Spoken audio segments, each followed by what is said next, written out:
Existe um outro tipo de torção e aquecimento, que é muito pior, né? Que é quando essa torção e esse aquecimento provocam danos no substrato de condução, que fica logo abaixo do pad, entre a resina e o pad. Esse substrato de condução, ele funciona justamente para conduzir os pulsos, né, para os locais devidos.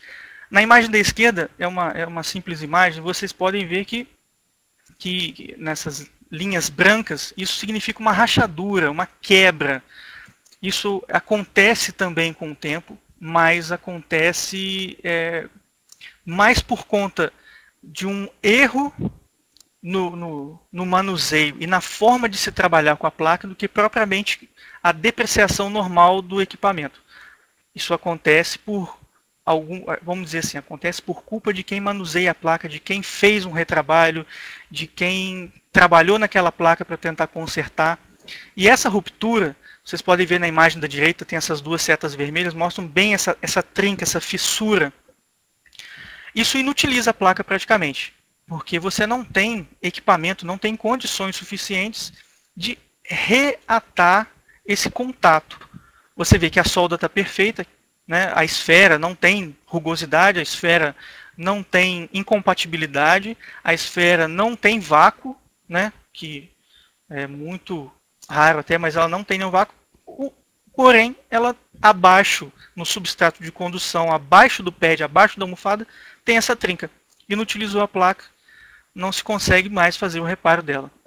Então, no manuseio, no aquecimento, no tempo de aquecimento, é muito bom ter isso em mente. Isso pode acontecer. E muitas vezes a gente não sabe por quê. Por que o meu retrabalho eu fiz perfeito, eu usei a melhor máquina, eu usei o melhor material, mas pode ter acontecido uma coisa desse tipo aqui. Isso, infelizmente, nós não temos a tecnologia, nem as fábricas têm a tecnologia para poder restaurar. Uma dica, né, na parte de torção e aquecimento, para quem tem as máquinas, muitos hoje têm as máquinas que tem os perfis, você ajusta os perfis de acordo com o chipset, de acordo com a placa, tem um tempo certo, né, não tem susto. O pessoal diz que assim, eu não tenho susto, e é isso mesmo. Mas ajustar o perfil da sua máquina, caso você tenha uma máquina desse estilo. E se for como a minha, que eu não tenho uma máquina com perfil, a minha é 100% manual. Então, verificar o nível de estresse suportado pela placa. Normalmente você encontra no site do fabricante, até mesmo no componente. Seria importante você verificar do componente, um componente em volta, alguma informação sobre temperatura máxima suportada, porque ela vai acompanhar o que a placa também suporta.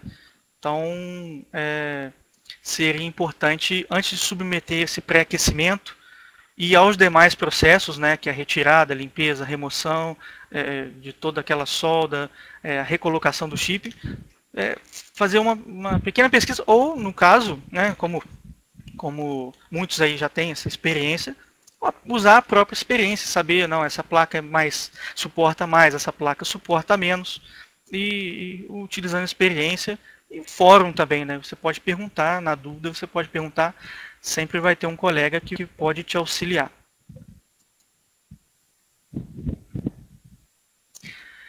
Uma questão interessante, né, que eu quis abordar também nessa palestra, não só porque um retrabalho BGA não funciona, mas porque o pad, aquela almofadinha que tem na placa, na PCI, né? Por que aquilo sai, cara? Porque a gente faz tudo certo e aquele contatinho sai. É uma coisa bem interessante. Existem várias fabricações, como eu disse, a mais comum é em cobre, por conta do custo-benefício. Mas existem dois tipos de pad, dois tipos de almofada. Elas se chamam SMD pad e NSMD pad. SMD significa Solder Mask Defined e pad, né, almofada. E No Solder Masker Defined, que é uma máscara, uma almofada com uma máscara de solda não definida, ela não tem nenhuma proteção. Eu vou mostrar algumas imagens para vocês, vocês vão entender melhor a diferença entre uma e outra.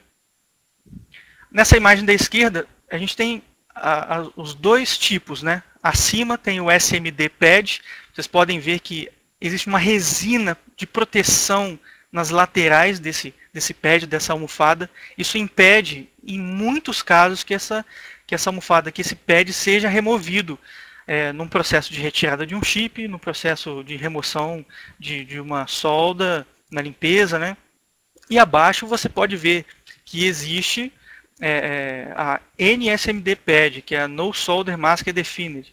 Ela não tem proteção nenhuma, você vê que a solda até vai nas laterais dela, porque ela não tem nenhum tipo de proteção na placa. Ela não faz nenhum, não tem nada que proteja esse pad de ser removido.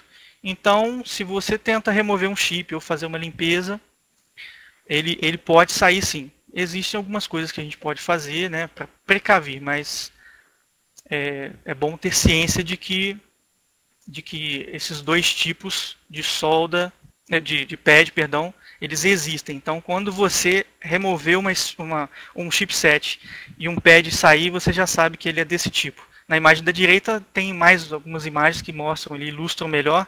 E a diferença entre um pad limpo, né, completamente sem solda, o SMD Pad, e o NSMD Pad. Você pode ver que a trilha dele fica completamente exposta. E aí, infelizmente, num erro do técnico, de quem realmente está fazendo o trabalho, pode remover essa solda sim.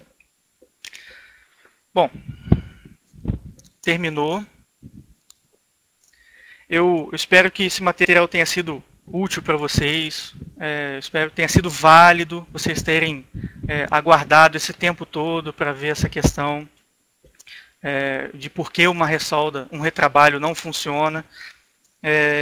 Eu quero agradecer ao fórum Notebook Ajuda, notebookajuda.com.br, por ter me convidado para falar sobre esse assunto e principalmente para a gente poder difundir de forma gratuita para todo mundo essas informações que, pelo menos para mim, são muito valiosas. Quero fazer um agradecimento ao Júnior, né, o professor Júnior PB, porque ele tem confiança e amizade em mim e eu fico muito, muito agradecido. Né? É recíproco esse sentimento. Né? Quero fazer um agradecimento especial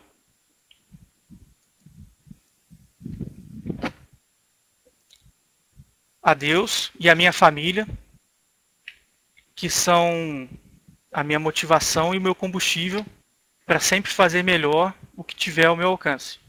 Eu agradeço a vocês aí imensamente.